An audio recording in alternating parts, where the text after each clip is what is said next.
made Mike's acquaintance back in July of 2012, early July, after my wife and I and our older daughter at the time, we were pregnant with the younger one. We were homeless for a number of months at that point. In April of 2012, I had just finished serving a 9 months out of a year sentence. I had a brush with the law back in 2011.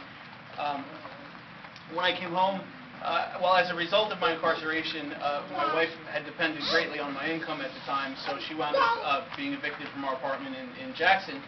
And her and my daughter at the time were couch surfing for the 9 months that I was incarcerated, or a good part of it, between friends and families' homes. So, as difficult as some of you may have experienced or know people who've done couch surfing, you know how difficult it can be just by yourself, let alone how difficult it is with one child. Then add another adult and a pregnancy into the equation, and it's even more difficult.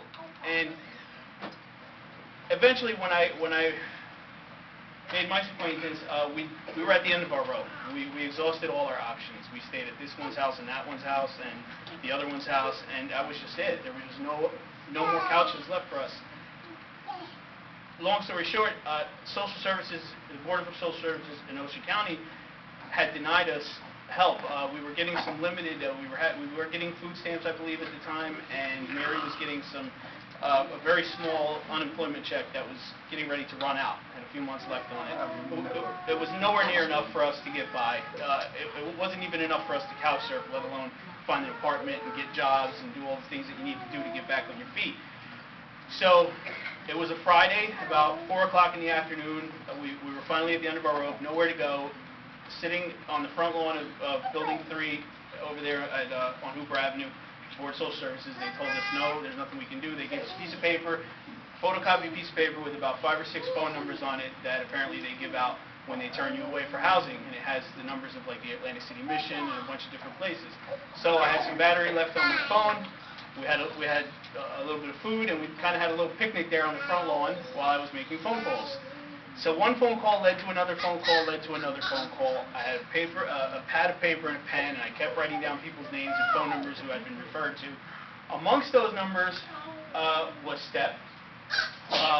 I'd somehow gotten the number to the minister who runs Tent City.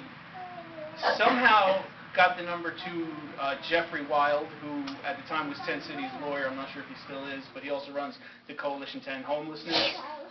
Managed to get in touch with the director of Family Promise. Her name is Cheryl Polo. I called Interfaith Hospitality Network. I probably made a good 30-something phone calls that afternoon. In the interim, the minister at Tent City said, you know, if you really run out of options, you've got nowhere to go for the weekend. He said, I normally don't allow children, but we'll allow you to spend the weekend here in Tent City, and come Monday we'll figure something out. Well, within about a half an hour, I got a phone call back from Jeff Wild, and he heard through phone messages and whatnot what the plan was. He said, I really don't like the idea that you're going to Tent City with a child. He said, you know, let me put you in a hotel for the weekend. Come Monday, I'll come and pick you up. I'll speak to you personally. We'll figure out what the problem is, and we'll see where to go from there. So he put us up in the Red Roof Inn in downtown Toms River for the weekend. Monday morning, he actually picked us up. He met us at the library and picked us up in his own personal vehicle, and we met Mike probably about 10 a.m. over at Social Services, and they set up an emergency meeting with one of the supervisors there. The result of that meeing was was pretty much to no avail. The effort was more or less to no avail.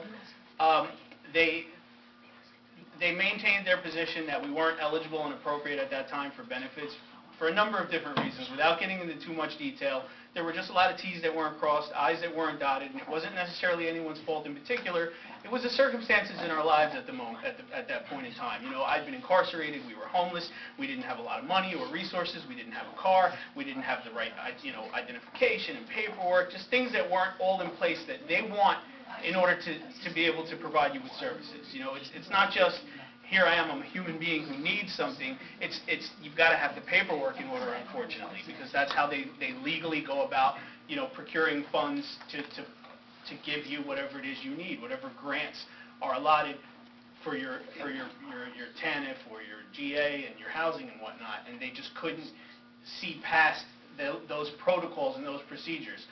So between Mike and Jeff and a couple other people who we've been in touch with, we wound up being taken in by PATH. They did an intake.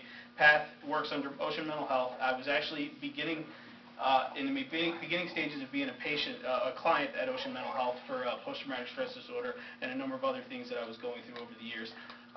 So PATH was able to do an intake, take us in, and they started to house us for a number of weeks in a couple of different locations while they advocated very, very diligently to get us housed, ultimately pushed to have us housed by Family Promise in Southern Ocean County. Cheryl Polo, the director, had to make some exceptions and pull some strings because they normally don't accept people into their program with a current and considerable criminal record. So she did make a number of exceptions and took our family in. We were housed there for about 4 months until we finally managed to work things out with the Board of Social Services. We finally got approved for the TANF. We finally got the grant for housing. And on December 1st of 2012, we moved into the apartment where we now live. However, as Mike said, you know, he mentioned don't give up. And it's really difficult, you know, for a single person, for a family, for a single parent.